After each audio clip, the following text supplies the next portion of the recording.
Les navires de croisière, les tankers et les porte-conteneurs géants naviguent au fioul lourd. Très bon marché et très polluant, ce carburant est un fléau pour les poumons. En 2017, le géant mondial Carnival a rejeté à lui tout seul au-dessus des eaux européennes 10 fois plus d'oxyde de soufre avec 47 paquebots que les 260 millions d'automobiles de l'Union européenne. Les 105 bateaux de croisière qui ont accosté à Barcelone ont émis 33 tonnes d'oxyde de soufre alors que les 560 000 voitures de la ville n'en ont dégagé que 6 tonnes. Et c'est vrai, à Venise, à Southampton, à Lisbonne ou à Marseille.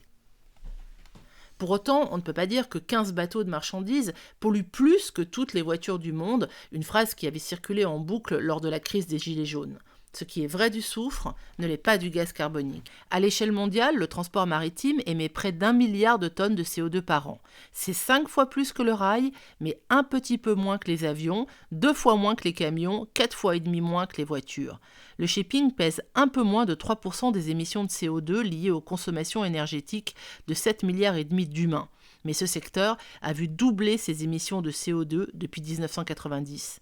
En 2018, les 177 États de l'Organisation maritime internationale ont adopté un objectif de baisse d'au moins 50% des émissions globales de gaz à effet de serre des navires d'ici à 2050.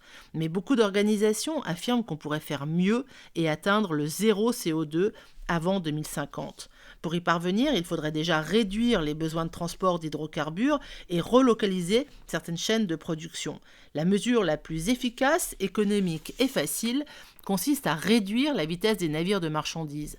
Un pétrolier qui ramènerait son allure moyenne de 12 à 11 nœuds réduirait de 18% sa consommation de carburant. Ça passe aussi par des navires et des moteurs mieux conçus. En Californie, par exemple, les bateaux sont obligés de passer par le branchement électrique à quai pour ne pas faire tourner les générateurs diesel à bord. Mais en Europe, c'est facultatif. Problème majeur, quel carburant utiliser ? Pourquoi pas le méthane ? Aujourd'hui, il est d'origine fossile, mais demain, il pourrait être issu de la biomasse. Il y a aussi la solution de l'hydrogène. Reste enfin le levier de la fiscalité. Le fioul maritime international est totalement exempté de taxes. Or, sans obligation imposée aux acteurs de la filière, cette révolution ne se fera pas.